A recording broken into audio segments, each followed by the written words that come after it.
Welcome to the Success Story Podcast. I'm your host, Scott Clary. On this podcast, I have candid interviews with execs, celebrities, politicians, and other notable figures, all who have achieved success through both wins and losses, to learn more about their life, their ideas, and their insights. I sit down with leaders and mentors and unpack their story to help pass those lessons on to others through both experiences and tactical strategy for business professionals, entrepreneurs, and everyone in between. Without further ado, another episode of the Success Story Podcast. Thanks again for joining me. Today I'm sitting down with Mohan Embar, who is a polyglot and software engineer who's out to destroy the myths that are holding us back from one of the most low effort, high impact things we can do as an entrepreneur or as an individual: learn a foreign language. So he speaks 8 languages himself, but that puts him in the top 1% of all polyglots. And just to clarify, polyglots is somebody who can speak many languages. He's co-founded the company called PolyTripper, which connects language teachers to language students. Now think Airbnb for languages. Now, what started as an aha experience while reading the back of a can of cocoa during his first trip to India when he was 6 years old turned into a lifelong obsession for learning languages and showing others how easy it is. Mohan has lived, worked, and studied in several European countries and is out to share his discovery and passion for what he calls linguistic Narnia to anyone who will listen. So thank you very much for joining me. I appreciate you sitting down. I'm excited to hear your story. Me. Thank you. So let's first let's just discuss what is a polyglot, because I don't know if everybody who's listening knows what a polyglot is. Sure. A polyglot. So you've got monolingual, which is most people in English-speaking countries. That means you only speak one language. Then there's bilingual, where you can speak 2 languages. And then polyglot is basically anyone who speaks 3 languages or more. So of course, I mean, within polyglots is 3, 4, 5, 6. Some people speak 17, 18, 20 languages. So once you speak a certain number of languages, once you speak more than 3 languages or more, then you're a polyglot. And sorry, go ahead. No, that's very good. And when you say you're in the uh, top 1% of all polyglots, I was actually pronouncing it incorrectly. I was pronouncing polyglot, but it's polyglot, so I apologize for that. So the top 1% of all polyglots. So how many languages do you speak now? I speak 8 languages. I think it's the top 1% of all language speakers. I have to relook at that stat, but it's the top 1% of all language speakers, definitely. And I know that once you go beyond 3 languages, the number of people in the world that can speak 4, 5, 6 languages actually goes down dramatically. So I mean, I need to double check that. But I speak 8 languages. I speak, and with various degrees of fluency. I don't speak Swedish as well as I do French, for example, but I can have unbounded conversations of any length in all of these languages that I speak, which is English, in order of how well I speak them: English, French, Dutch. My wife is Dutch. Spanish, Italian, German, Portuguese, and Swedish. I think that's 8. I don't know if I left one out. I have a hard time Said whenever I English. enumerate these. Said English. Wait, English, English, Dutch. French, Oh, French, Dutch. English, French, Dutch, Spanish, Italian, German, Portuguese, Swedish. That's 8. Yes. Yes. Yeah. Very good. Very good. Um, so how do you become a polyglot? Okay, so what's this? Okay, I mentioned this story in India. I didn't give any context. So what's this story in India? And let's back it up to your life. How did you start? How did you learn your second language, for example, and go from there? And also like career, like bring out, who you are as an individual. Sure, sure. So it started out where, and I'll touch on this briefly because I don't want to dwell on myself so much as like talk about the benefits that language learning can have from other people. But just from my perspective, what happened was I was born to Indian parents. They emigrated from India to the United States in the 60s or so. And so my they're actually 17, as far as I know. I'm not that good with Indian culture because I was born here, but I think there's 17 different distinct languages in India, each with their own script and each with like their own alphabet and stuff like that. So it's pretty linguistically diverse there, and they had 2 different mother tongues, so they always spoke to each other in English. So the only time I'd hear a different language is when my dad would talk to his parents or his sister, or when my mom would talk to her brothers and sisters or to her parents. But already there was like this fascinating thing, and as you grow up, as you're a kid, you always hear about these things like secret decoder rings or secret, secret ciphers and secret codes and stuff like that. So for me as a 6-year old, it was like, this is like, I'd really love to have like a secret language that I could talk that my sister couldn't understand and stuff like that. So that was the start of like, how do I learn this secret code where I could talk about things that other people can't understand? Um, and then I would always beg my mom to teach me, but I think she was concerned about me having an Indian accent and being made fun of in school, which is complete nonsense. People who are bilingual don't have an accent typically, and so those fears were unfounded. But she never taught me an Indian language, and I was always frustrated that I didn't know one, like, and I wanted to. And I think one time when I was 8, I begged her to teach me to say something in Telugu, which is her mother tongue. And she said, "Okay, I'm going to say it." And then she said it, and I repeated it, and she said, "Aha, you have an American accent when you say that." And that was like the last time I ever asked her for any kind of help or guidance with me Very learning a foreign demotivational. language. Yes, it was very demotivating. But that said, when I went to India for the first time when I was 6 years old, I remember being in my grandparents' house, and there was a can of cocoa, and on the back of that can of cocoa, there was the description of the cocoa written in Hindi and also in English.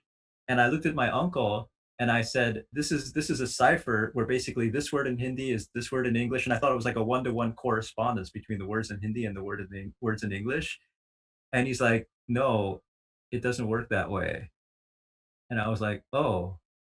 And and it was basically the unpacking of why that wasn't the case that led to everything else, I would say. Just basically that initial spark of, why doesn't it work that way? If it doesn't work that way, how does it work? That kind of a thing. And then I guess as you understand and unpack more languages, you understand that like you start to go into like the history of languages and where and the cultures and the parts of the world where they come from. And like walk us through, I guess, let's do a master class in languages very briefly before we get into like the practical application today. Why are they not one to one? Why are they not one to one? Well, I guess I'm not a linguist, but I guess just basically when different groups of people, I don't want to say grow up, but when the different groups of people just actually develop language, there are different ways of that they find for expressing sounds. It's really interesting, and I'm not a linguist by any stretch of the imagination, but I think like there's certain words like mama and papa, which are like almost universal. Like they're like in far flung places, languages like Chinese and Swedish, which aren't any even remotely related. They're pretty much the same words. I think it's true of Chinese because those are the first sounds that babies make. Ma ma ma ma ma ba ba ba ba ba. So I think those words kind of came from that. But aside from that, I mean, when you think about the grammatical structure of Chinese or Russian or German or English, they're just so different, and that's one of the things that I think can give um, people people. This is like a really low hanging fruit way for people to do something for personal development that checks off so many different boxes. Um, when I read one of your Facebook posts, which talked about things that you should put on your resume if you don't have any like hard skills, Hmm. you were mentioning things like resilience, coping with pressure, punctuality, Hmm. overcoming obstacles, all those things. I can't think of any one thing that checks off so many personal development check boxes as learning a foreign language, and that's, I think, the gospel that I want to spread. I know that your audience is primarily like people who are interested in business growth and business development, I think, unless I'm mistaken, or No, also no, just. you're right, but I don't think that you speaking about the development of different languages is so out of line Oh yeah, no, with no, no, yeah, no, because I no. okay, so I'm gonna double down on what you just said and just to Sure. reemphasize. I grew up in Ottawa, Uh-huh. where you cannot. You're in the States. I'm Canadian. I grew up in Ottawa. I'm in Toronto now. Toronto is not so much the case, but Ottawa is a very bilingual city. So Hmm. Ottawa is so much so that if you don't speak French, it's very hard to get a job that interacts with people anywhere. And if you want to, so my father worked for the federal government for his entire Uh-huh. well, he was actually he's actually ex police and then turned into federal government. And in the federal government, you have to get your levels of language. So again, sort of like it's mandatory. It's mandatory levels, and you have to pass tests to show that you have a certain proficiency in French, Uh-huh. Canada's second language. So you have a certain, and if you don't have that proficiency, you can't get a job. You can't have direct reports. If you are a manager in the federal government in Canada and somebody is reporting to you, somebody is one of you, people on your team.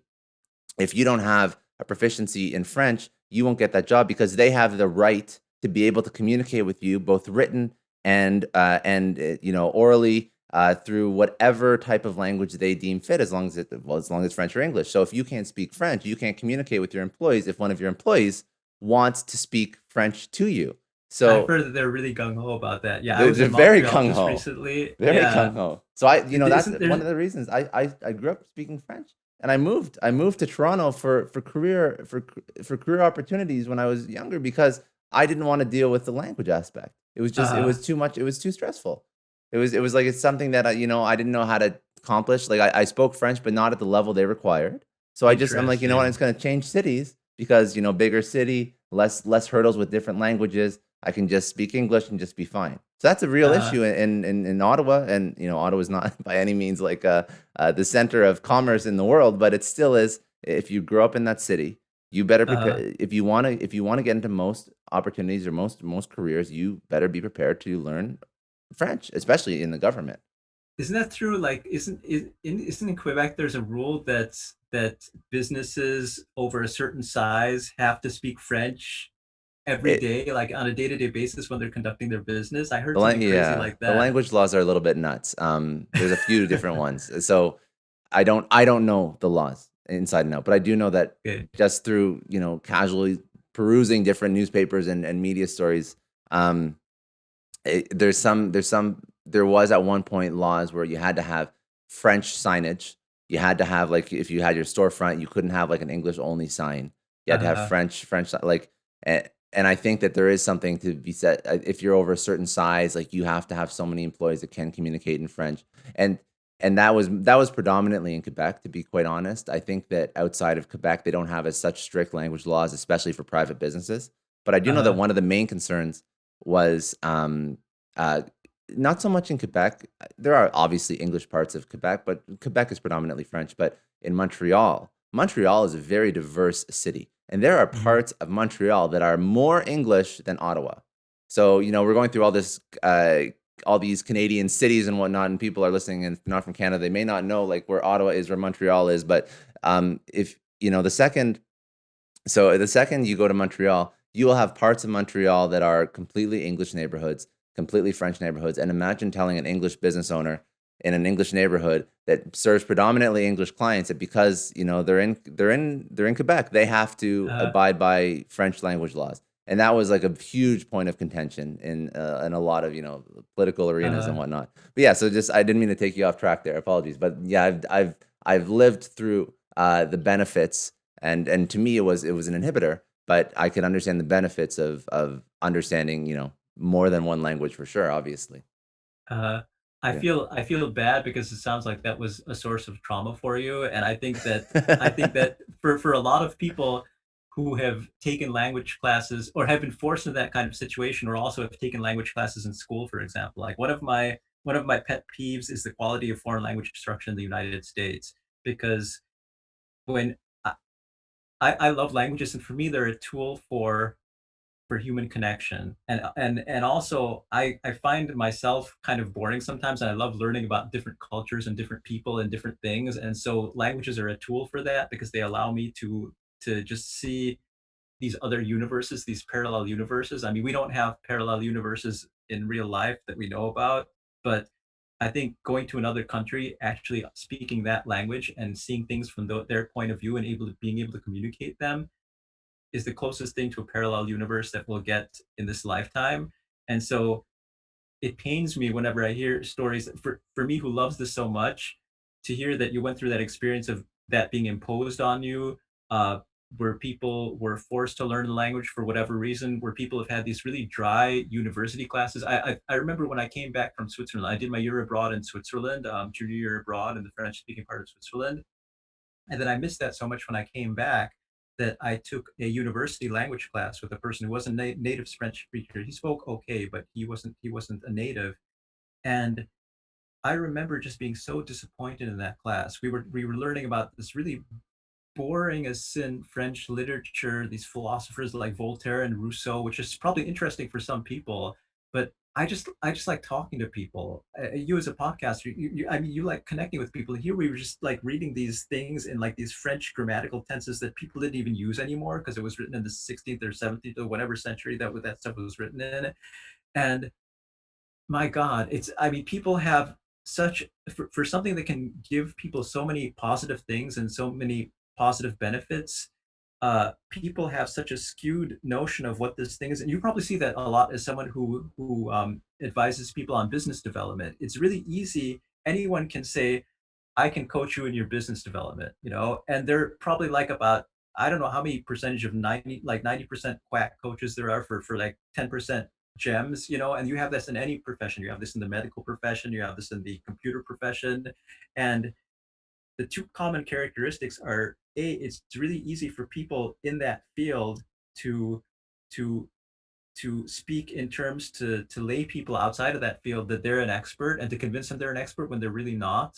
And B, there's so many wildly different theories and ways of growing a business or learning a language or writing a good computer program that it's really difficult for a lay person to listen to those different approaches and say, oh, this guy knows what he's talking about. This guy doesn't know what he's talking about. And typically, you know, you hire the consultant, the computer programming consultant, he screws your project up, and then like, you know, God only knows how much money out the window later, you realize that you made a mistake. But it's I really feel for people who don't have the clarity on knowing the right way to approach this, and the benefits that it can bring, and also the joy that it can bring when you're not forced to do it where you're not taught things the wrong way. See what I mean?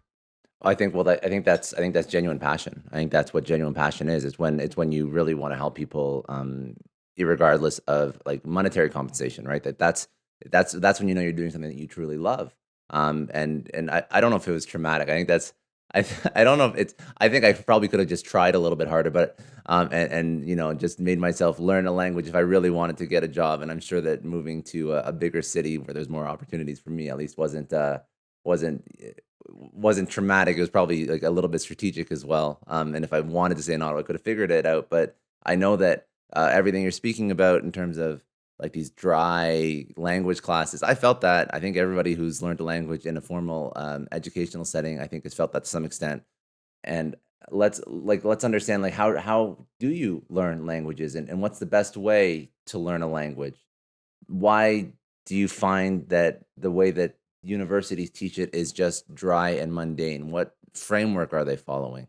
I'm curious Sure. to get your opinion on that. Sure. So before I go into like how to learn a language properly, let's go into why people who think that they might not necessarily want to learn a language would want to learn a language. It's my thesis that I mean, for me, I get personal joy out of it. I get the connection.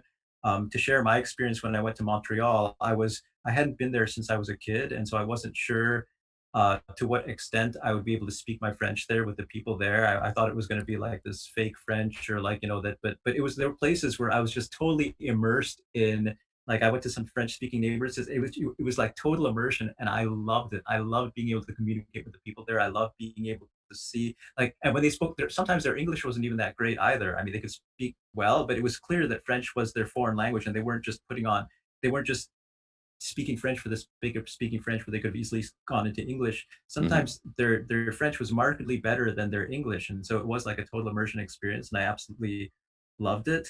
But aside from the joy that people who actually love languages can get by learning a language, I feel like this is like a really understated, like underappreciated vehicle for personal development that anyone who's an entrepreneur, anyone who's a business person, the qualities that you need to be a successful business person that you mentioned in your Facebook post about like coping with pressure, overcoming obstacles, communication skills, problem solving, learning a foreign language, even if you don't learn it for anything other than that personal development aspect, is totally worthwhile because it's a really low hanging fruit way of of acquiring a skill that allows you to check off all those personal development check boxes. So I would encourage any entrepreneur, even if they think that they don't want to do that, to actually use that as a vehicle for those other things because it's a really non-threatening way of doing it.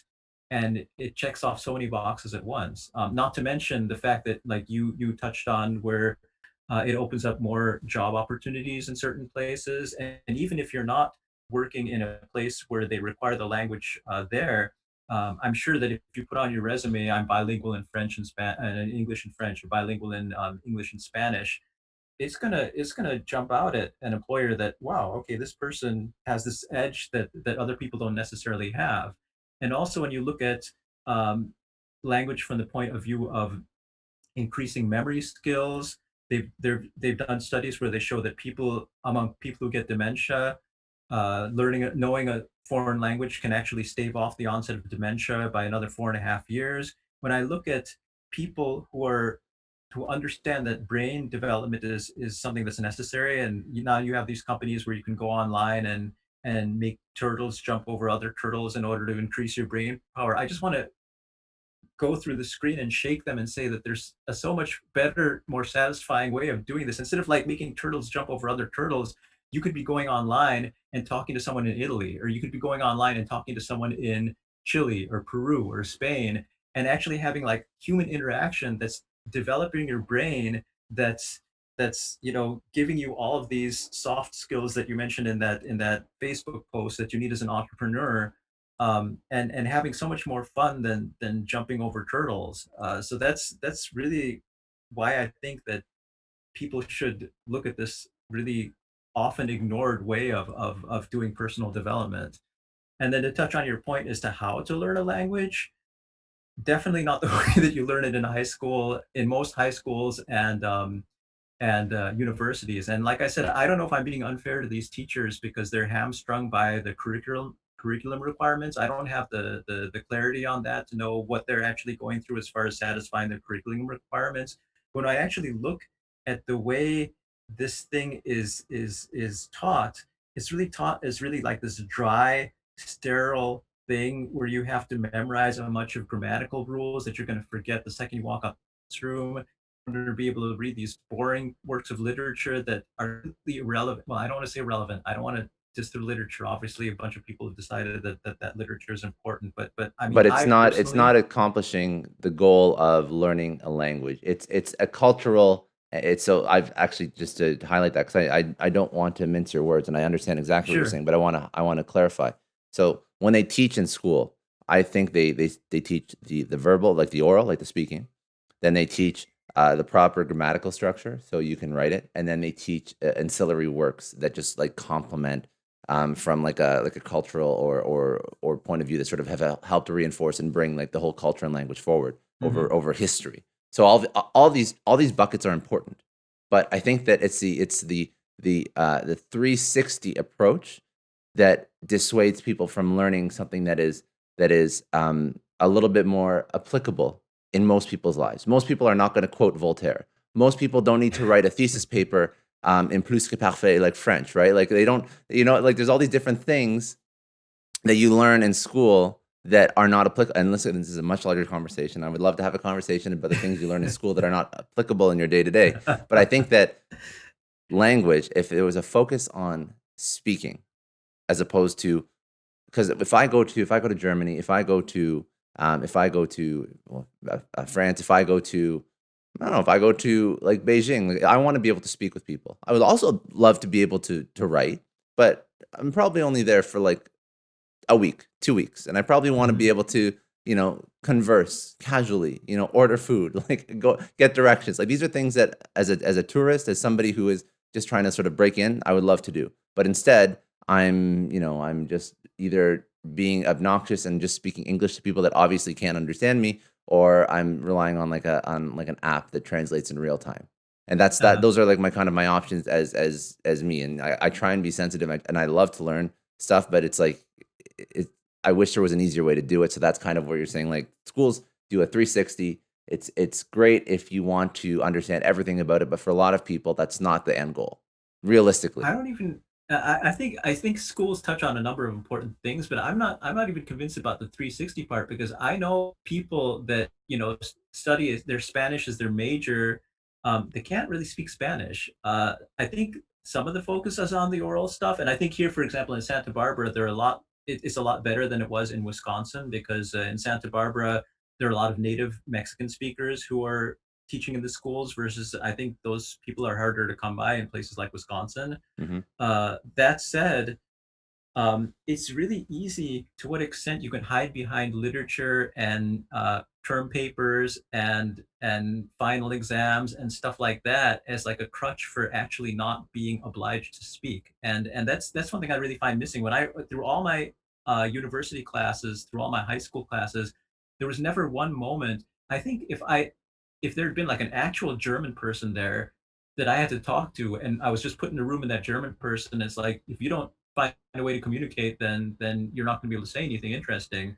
That would be been much more meaningful than trying to like go through the German irregular verbs and then in order to be able to take a final exam on that. And I think that's the part that's really missing from a lot of schools. The notion of like this could be a vehicle to understand a different culture, to understand different people, and to make yourself be able to express yourself in those languages and really just have like this window into like a fascinating alternate reality that that I don't know. I just find that just so fascinating that language can be a tool for that if you approach it with that mindset and if you learn it properly. So how do you okay, so how do you learn it properly then? So let's so How I do you I learn I it properly? appreciate that. Yeah, how do you learn it Sure. properly?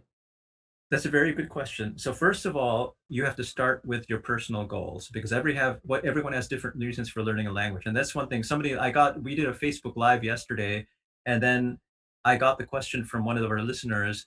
There's a school in Denver that says you can learn Spanish in 15 days. Is that true? And I was like, um, I can teach you Spanish in 5 seconds if your goal is to say hola, and I just teach you hola, and then there I've taught you Spanish. So what do you mean? Like, what do you mean teach you Spanish? Like, what it all has to start with your personal goals, which are going to vary differently from person to person. And then and this is true of anything, and you know this too. You start with your specific goals, and then you reverse engineer that to find out the how from that. So if we look at the desire of a person. Okay, so someone just who just wants this for personal development, and I would say, okay, let's use the common case. Let's use the common case of I want to go and I want to travel to a country and I want to be able to speak the language to the person. Okay, the first question is to what degree do you want to be able to speak? Do you want to be able to speak it when you go to the restaurant or order food, or do you want to be able to actually like live with a host family? And do you want to go work in the country for 6 months? You have to look at your specific goal, and then that leads to a goal of proficiency. How proficiency do I want to become? And I reason when I reason proficiency, I reason according to the Common European Framework for Language Proficiency, which starts with A1 being like a total complete beginner who knows nothing, and then it's A1, A2, B1, B2, C1, C2, where C2 is like basically near native. It's basically as close as you can get to being a native without being a native. And so once you figure out what level of proficiency you want, that's also like with speaking and with writing. You know, I want to be able to speak it, but I don't care about writing, or I want to be able to write it. I don't care about speaking. I want to be able to read medical text because it's really important for my field, but I don't actually care if I speak it. Once you figure that out, then you reverse engineer that. And I would say reverse engineering that always involves some combination of self-study and online language instruction. And it's the online language instruction that people who don't, and this is my gospel that I want to preach to everyone who doesn't know about this stuff. For people who don't know about this stuff, our common friend, the one who actually referred me to you, at one point in time, he asked me this question, like, why wouldn't I be able to use Duolingo and just be okay with that? I think basically everyone knows what Duolingo is. This is a free app that you can use for drill and practice in order to get some proficiency in a language. And Duolingo is great. Drill and practice stuff is good, but if you divorce that from online language instruction, and I'm assuming basically that people here won't have the luxury of just going and upping and living in Italy for a year or Mhm. 2 years, because the best way to get proficiency in a language is actually go live in the country itself. That's undisputed. But if we assume that people don't have that luxury, then the best way to get proficiency is to get a feedback loop. People know this with piano. Like people who want to learn how to play a musical instrument, would be unthinkable for them to just get a bunch of books and then just try to learn how to play the piano without a teacher saying, hey, you know what, you're not arching your hands properly, or you need to do your scales, or you know what, let's focus on these exercises for your left hand, because in order to be able to play this piece, you're going to be able to like increase your left hand muscles.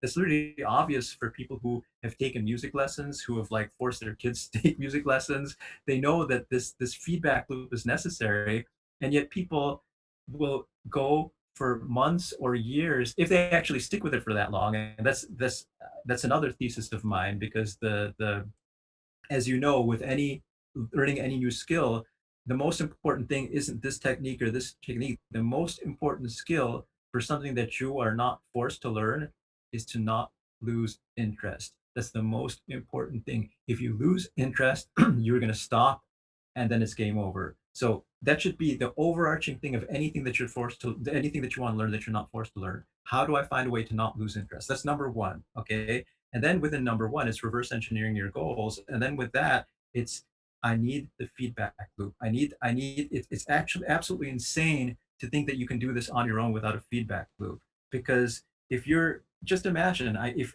with piano, and this is something that I did. I used to skip to I didn't have the patience to, when I was taking lessons, to do my scales or to do the simple pieces. I wanted to skip straight to Scott Joplin and the Entertainer and stuff like that.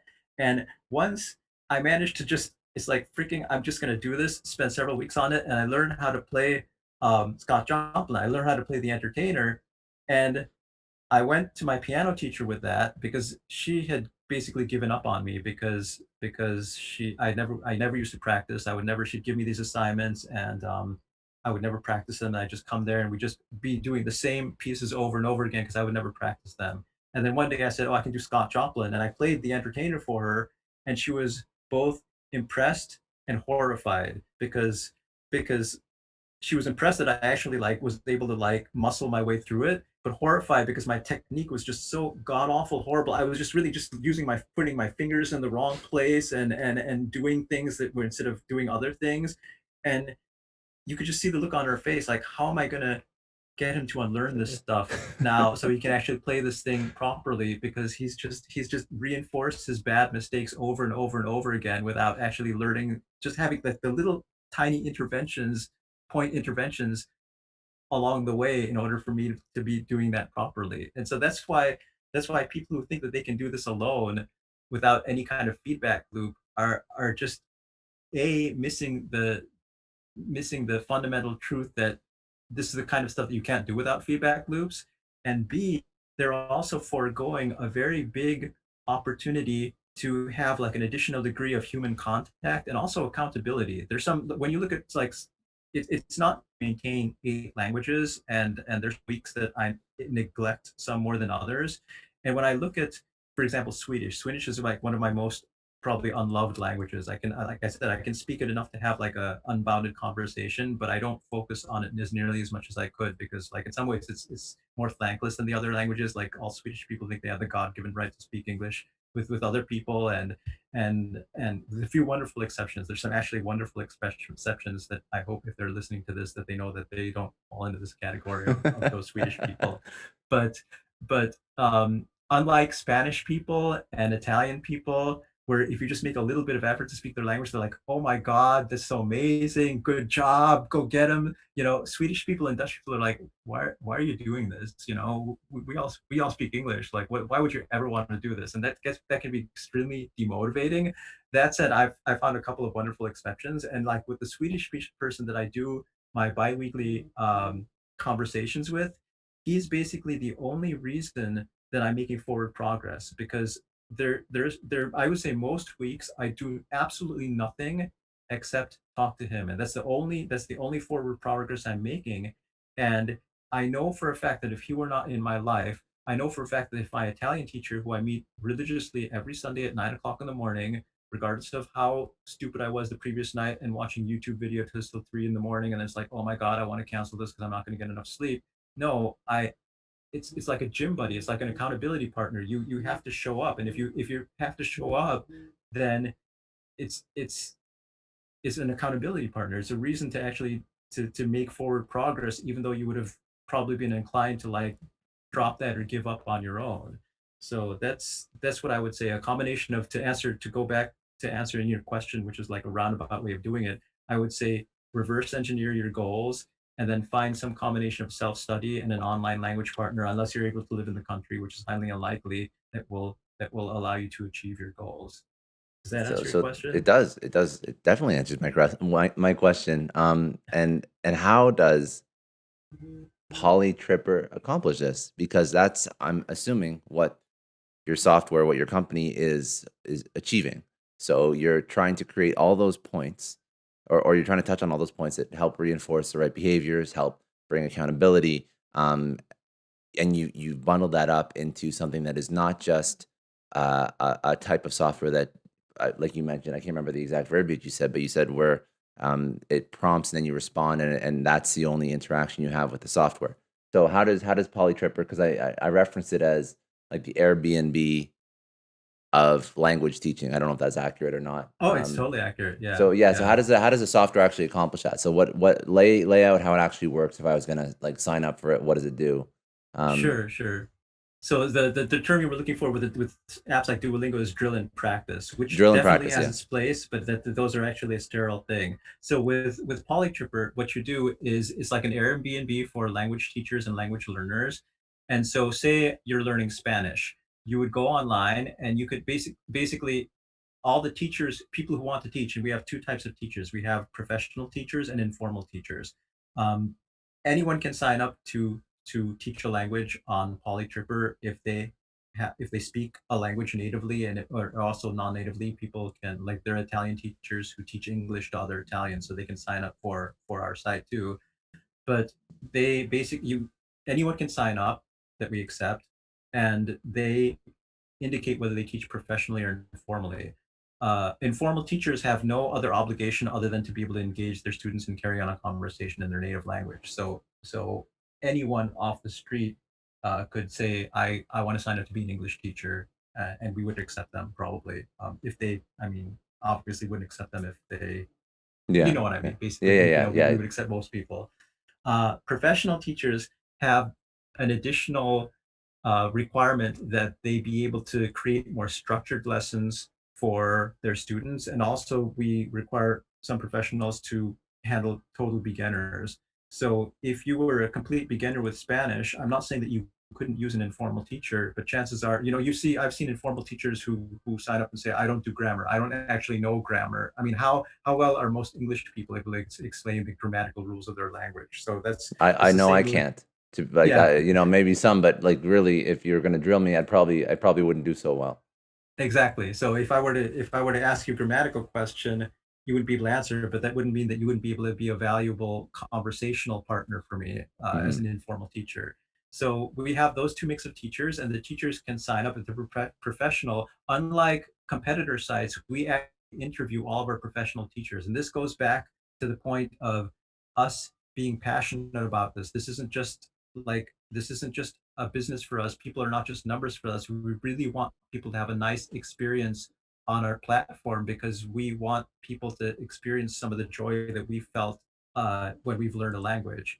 And so, uh, with a lot of sites, it's funny because one of the competitor sites that we're dealing with all the time, people are coming from that site, and they have to report that they have You remember I was talking about the different levels that Mhm. you have, the A1 to C2. They're not allowed to teach on that site unless they have a C2 level. And so, and it's basically very easy. You've heard of the TEFL maybe or the TOEFL. There's these tests of English as a foreign language tests that Yes. people Yeah. can take in order to certify. So you've got all these dime a dozen rinky-dink online places where you can just basically buy a TEFL diploma. You have to maybe just check a few multiple choice boxes, and then suddenly you get your TEFL diploma. And they can actually take this diploma to that site and say, "Look, I have a C2 level in English," and that site is like, "Okay, yeah, sure, come on in." And so, And they and then don't when you actually actually, vet the people. They don't. oh, no, no, no, no. And so, well, actually, they vet the people by asking for certificates, but they That's don't it. actually have an interview with these people. They don't actually.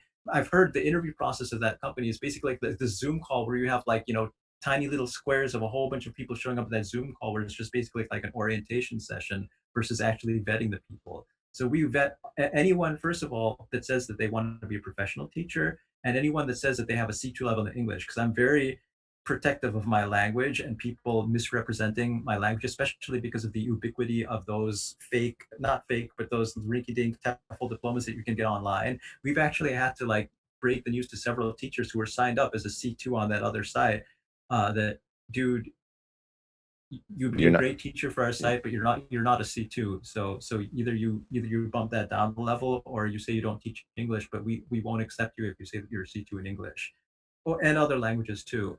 So we vet our teachers very carefully. We select the professional teachers with great care, and we really want our students to have a nice experience. And so basically, a teacher signs up, they go online, they set their schedule, just like with Airbnb. You can say what days you're available. They say what dates and times that they're available. They set their calendar, and then you, as a student, can go and select the language and browse teachers who are teaching the languages that you want to teach, see what their prices are, see what their availability is. And then once you see that, you can say, I want to book a lesson for Saturday at 9 o'clock in the morning with this teacher. And then you submit your lesson request. And then just like Airbnb, they either accept you or they deny you. And then you go on Skype or Zoom or Hangouts or whatever, and you do the lesson with them. And and that's, I can't stress enough how wonderful that feedback loop is. And also, I feel like I can't stress enough the additional advantages that we bring to the table over our competitors, because A, we are passionate about this, and there are two actual polyglots who are at the head of this, and every decision we make is informed by wanting people to have this wonderful experience and benefit from this. And B, we also, yeah, there's a vetting our teachers, but also we take less commission than our competitors from the teachers. We take 33% less commissions from our teachers than our competitors, because we want to take care of our teachers. We care for them. They're an integral part of this experience, and so why wouldn't you want to take care of them? There's one competitor site which makes teachers give their first lesson for free to every student. So every new student that they get as a student, they have to give that. They don't get paid for it. Like what the hell is that? Like who does that? Uh, there there are just so many different ways that we feel that we are better. We do these weekly Facebook lives. I'm in the trenches with my students. I've actually started learning Russian, which is one of the most difficult languages that you can learn, because I want to be able to go on these Facebook lives every week and say, hey, I'm in here with you. And Russian is like damn hard to learn. It's very, very difficult. They've got a completely different alphabet. Their grammar is insanely different. They've got these weirdo sounds that you don't have in English. If It's you wanna, gonna if you be. want a language partner, you can speak to my girlfriend. She's Oh, she's really? fluent. Yeah, yeah, Is she really? Is she? yeah. Where's she from? She's Uzbekistan and No Israeli way. Russian. Yeah, yeah, Wow. yeah. Yeah, man. Hats off to those people. Like, I feel like if Russians have this massive edge, as far as people who speak Russian have this massive edge, because I think if you can learn Russian, you can learn any language. Mandarin, like all those Asian languages are also a different story. That's a completely different universe. I Yeah. think Mandarin Chinese is my next and final language in this lifetime, and then I'm done with learning languages. But yeah, I'm in the trenches with these people. I'm doing these weekly motivational videos for people, just to fire them up for the coming week.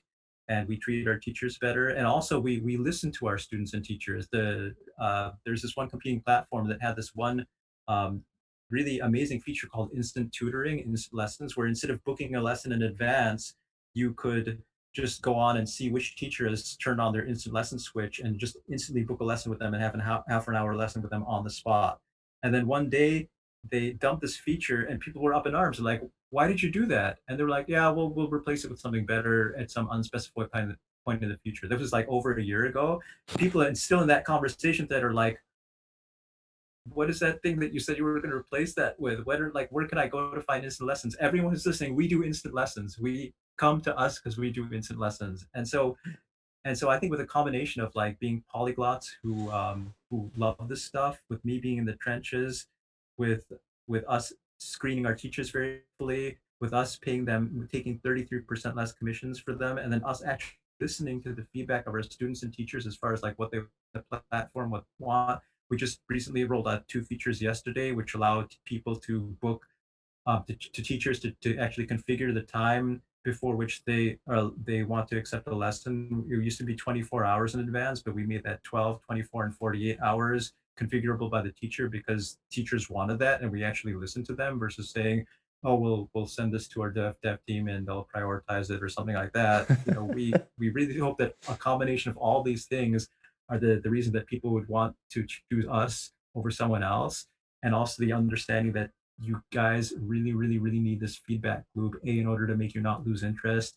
B, in order to have like an accountability buddy, and B, in order to yeah, the feedback loop. It's just Yeah. all integral parts of this process. And why is now like the golden age of language learning? Why, like, That's a good point. it makes sense. So there's a couple of things that we touched on, we spoke about how to learn a language. We spoke about your business practices, like the passion and what differentiates. But like, why is now the best possible time for somebody to pick up a language and actually roll with it and learn it?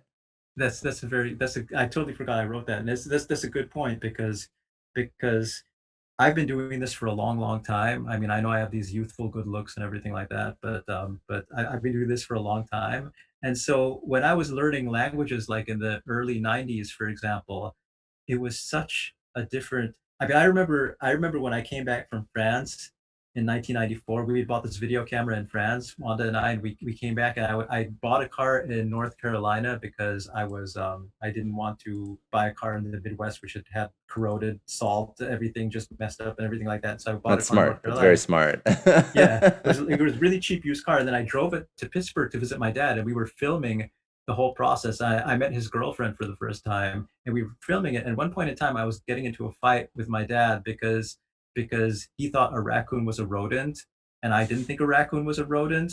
And so we were bickering about that, and then we were like, so how would we go about finding out whether a raccoon is a rodent or not?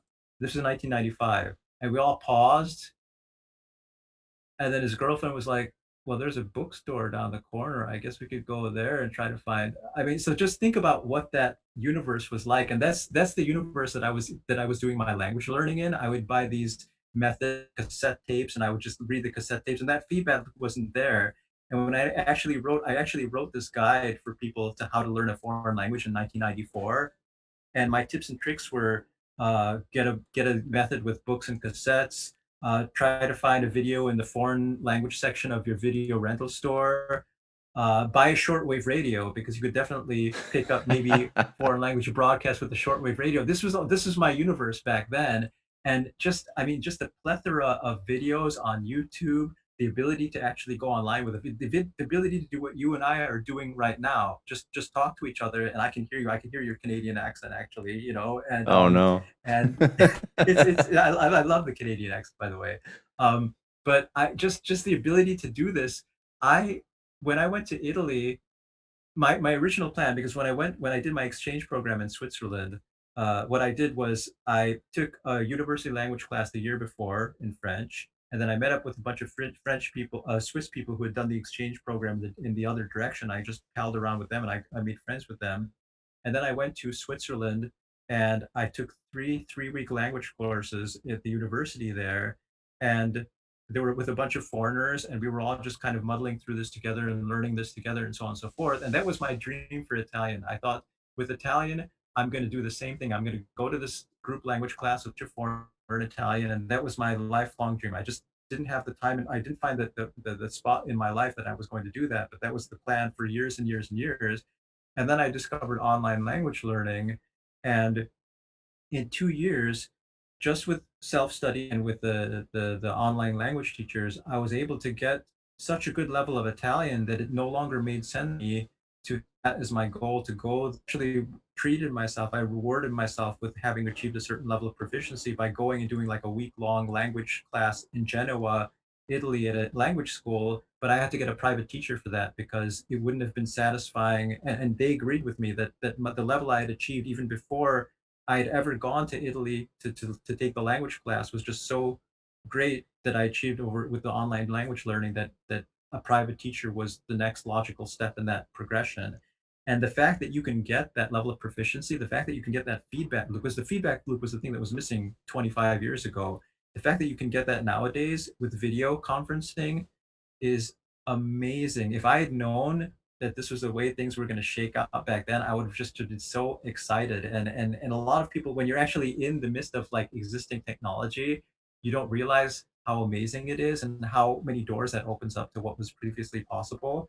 But that's why we're in the golden age of language learning now, because of video conferencing, because of the internet, and because of the ability to get that feedback loop with people living in the country speaking that language that you can talk to right now in your. You're so on point, and you're so right with that. And I think that we also forget, given our current landscape with pandemic and no one's traveling anywhere. Um, imagine if coronavirus or COVID-19 pandemic happened 30 years ago, how cut off we would be.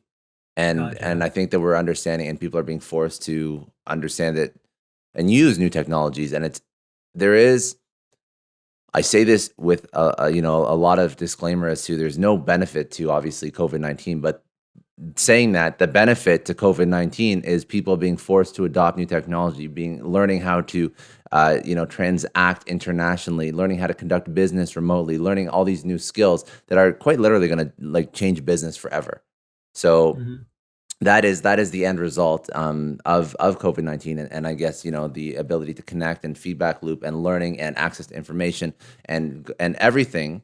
This is what we're living through now, and this obviously the ability to learn new things, language being one of them, is just emphasized by our ability to connect with a click of a button, quite literally. So it's very, very, very easy to go and learn new things now. So make sure that if I speak about this as well, and I appreciate you pulling up my Facebook post, but you didn't have to do that. That's very kind of you. But I speak about like using opportunity now and understanding that we're so connected and we have the ability to go learn. And if you are sitting at home and you have extra time, if you don't, that's fine. But if you have extra time, to go take the opportunity to go learn something. Language could be one of those things, but there's a million. But just now, like the ability to do and the ability to learn is there. It's right in front of us. And if you aren't upskilling in one aspect of your life, or a variety of aspects in your life, you're really missing out, and you're missing that opportunity. You're missing that. You're missing the boat on that. So I think that now is a great time. With the services like PolyTripper and whatnot, and even like you mentioned, like the having that feedback loop. PolyTripper aligns you with teachers, but you still, if you're just not even going on YouTube and watching videos and learning new things, that's already an issue. But the Mhm. PolyTripper just reinforces to a greater extent like the ability to go learn online. So it makes a lot of sense to me. And Um, one thing I yeah, would add to that is that for a lot of people, the feedback loop can be scary because they don't want to look dumb because they're afraid of looking stupid. Um, not only is okay, there are two kinds of people. Either people who are not afraid of looking stupid and they're like they just don't care. They'll get up and do public speaking or whatever. More power to them. Those people are going to make the best progress in a language because they realize part of the language involves being vulnerable, making mistakes, not being afraid to look stupid, and so on and so forth. For the people on the other hand, who kind of get hung up about this stuff, this is a beautiful, beautiful. Our teachers are so patient, understanding, have experience working with beginners, and so on and so forth. And so there's no better group of people to guide them through this process, which is scary for some, and overcome those fears. What a better way to overcome a fear than just being afraid of looking stupid and then realize it's not that bad, realizing that there's a patient person that's guiding you through this. And that's I think the value of being able to do these online language lessons versus just watching a YouTube video. The YouTube videos are great, and they're definitely a plus in our day and age compared to 25 years ago. But this opportunity to actually have that feedback loop and overcome one's inhibitions, I can't help thinking that that'll make people a better person in so many different aspects of their life other than just their language learning. agree, agree. I think that even if you watch a YouTube video and you do pick up on some things, you're still gonna have that apprehension when you go and speak to somebody if it's the first time, right? That's very good. I want to tee this up with a couple just like life lesson questions that you've sort of picked up over your career and your life. Before I move back to focusing on you, was there anything else about language learning, current state of language learning, or PolyTripper that you wanted to touch on, or did we do a pretty good review? No, you did a great job. But No, thank you. come and join us. You're all welcome, and I'd love to have you and guide you through this journey because I absolutely love this stuff. No, thank you. Okay, so a couple life lesson questions that I like to ask, sort of a rapid fire Sure, session at the end. sure. One question is a life lesson that you've learned over your career, both working with individuals as a teacher and as an entrepreneur, that you would impart on someone else that you would tell your younger self. Sure, definitely.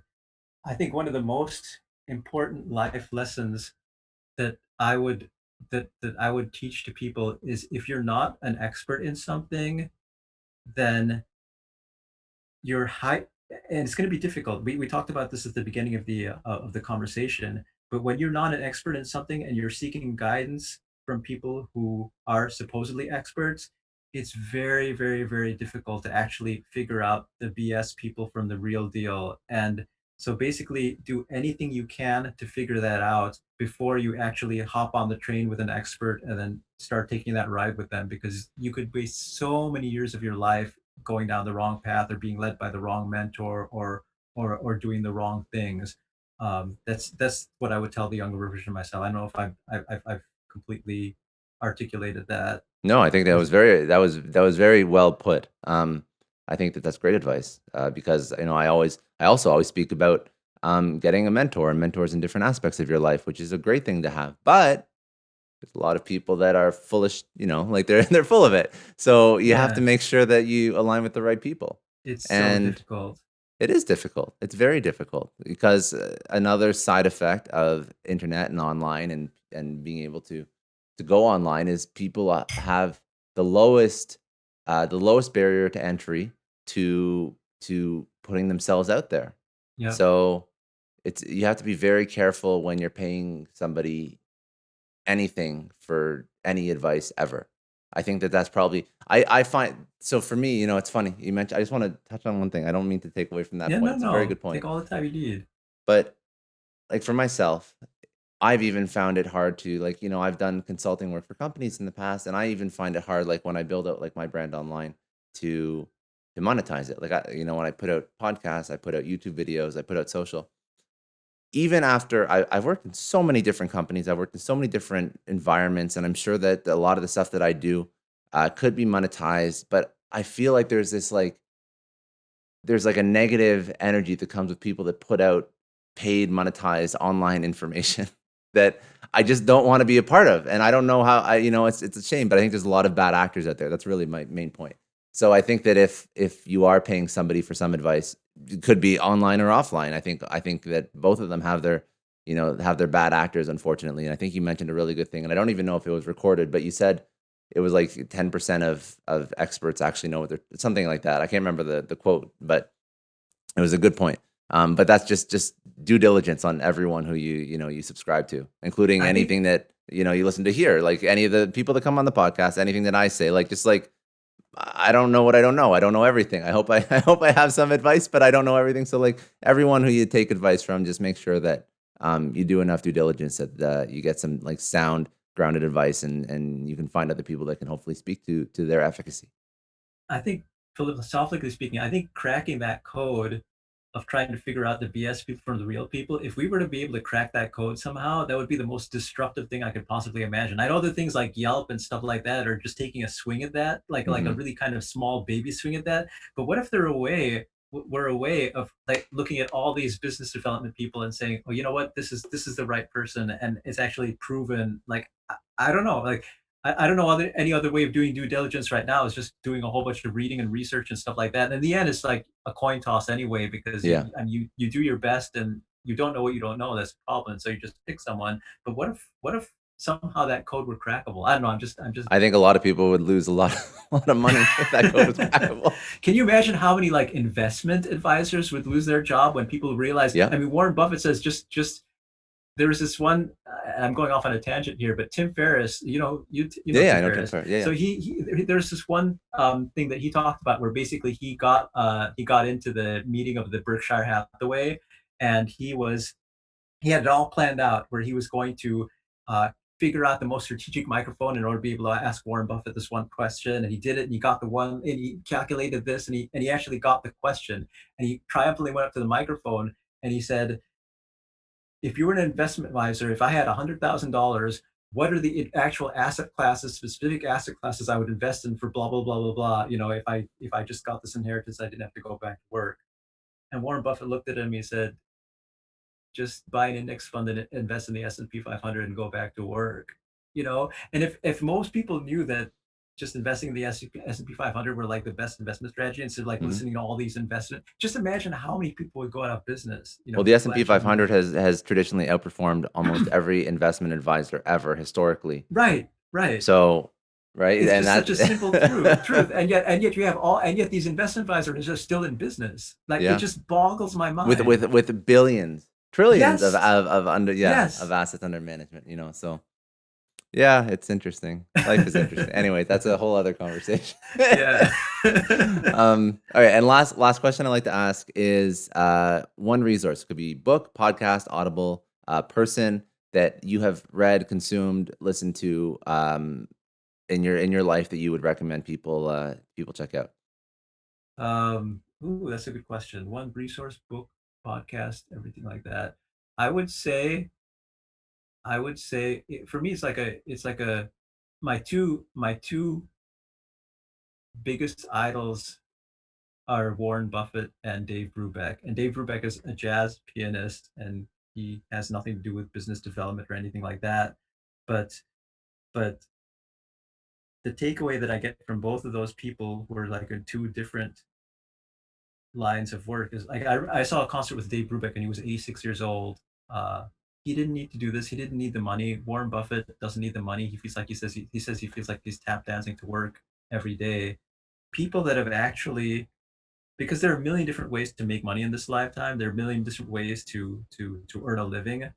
The people I truly, truly, truly admire and aspire to be like are the people that say that they wake up every day and they just absolutely love what they're doing and they don't believe that they're actually getting paid for it. Anyone like that, and Warren Buffett or David are the two examples that I think of. Um, Man, what a place to be in life where you're just doing this till you're in your late 80s.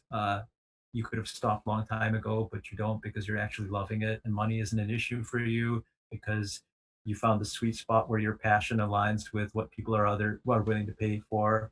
I think that's the highest degree of fulfillment that anyone can get in this lifetime, and I would love that to be the case for me too.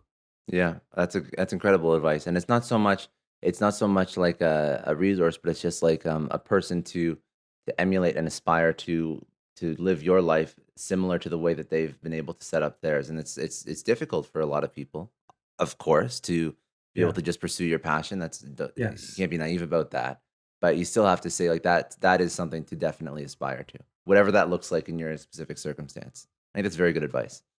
Very good advice. And last question would be where do they go? People that are listening, where do they go to go find out more about PolyTripper yourself? Is there a website? I think I pulled it up while we are speaking, but where are all the resources to go find out more? Sure, sure. So our main website is polytripper.com. Now, polytripper is spelled with one L, not two L's. Whenever it's a really badly chosen name, I think, because whenever Californian people hear polytripper, they think polyamory and acid trips. So we're fighting that uphill a bit. I think I'm hoping that the fact that the name is searchable enough or maybe raises eyebrows compensate. And I also found out later on that tripper means a venereal disease in German. So Oh so no. the name has got a lot of things stacked against it, but we love the name. We personally love the name, and we already designed a logo, so that ship. But yeah, the website is polytripper.com, polytripper.com, one L, two P's, polytripper.com. And also, I've got a free mini course, which is free for people. It's like 4-part tiny video course, which talks about the mental game that you need for language learning. It doesn't focus on one specific language, but it focuses on how, like, what made polyglots like me hyper polyglots, I should say. I just recently, I'm proud to say, I got recently accepted to the International Association of Hyper Polyglots. Congratulations. Thank you. They only accept people who speak 6 languages fluently or 8 languages conversationally. So I don't know which of those they chose as the criteria for accepting me, but I'm part of this elite. I don't like bragging about myself, but I mean, I guess for getting eyeballs, it's a good thing to throw out Yeah, there. I think if Um, you run a firm or a company focused on language learning, it's not the worst accolade to have. So Exactly, exactly. So anyway, I teach a course where I unpack the mental game about why you want to learn a language and also the mental game of how to learn a language. And that can be found at https://polytripper.com with one L /secret.html, secret.html. And it's like a free mini course. It comes with really nice PDFs, and you can use that as just my gift to the world. There are no strings attached to kind of learn about how to learn a foreign language. And finally, I think yeah, I think that's it. PolyTripper, polytripper.com. Oh, yes. Finally, you can always email me at support@polytripper.com. One of the things that I'm really happy about right now with the stage of business development that we're in is that we're very small, and I have the luxury of doing individual outreach, and I absolutely love doing individual outreach. So there's going to be a time 2 3 years from now that I'm not going to be able to do that practically with everyone anymore, and then it's going to be a very sad transition for me. It's going to be good, but it's going to be sad because I absolutely love doing the individual outreach. So if you have any questions at all, even if there's not a financial transaction at the end of it, write me at support@polytripper.com. You can also go to our Facebook page, facebook.com/polytripper, post a question there, be part of our Saturday Facebook Lives. We do this weekly Facebook Lives. Like I said, I'm out in the trenches with everyone else, doing my Russian, struggling through that. And so we really want to make this a really like supportive, amazing community where people can find out how amazing this language learning thing is, for their personal development, for the doors it opens as far as being able to understand it, especially in this environment, also the sad environment with racial discrimination and everything like that. I can't help thinking that if people actually learned the reasoning they need in order to understand other people's viewpoints, understand other people's ways of speaking, understand other people's communication styles, that a lot of the insanity we're having in the world today wouldn't be there because people have actually like strengthened their empathy muscle. And I think it's Mm-hmm. one really wonderful, non-threatening way of doing that. That's all for today. Thanks again for joining me on another episode of the Success Story Podcast. You can download or stream this podcast wherever podcasts are available, including iTunes, Spotify, Google, Stitcher, iHeartRadio, and many others. You can also watch this podcast on YouTube. If you haven't already, please subscribe and share this podcast with your friends, family, coworkers, and peers.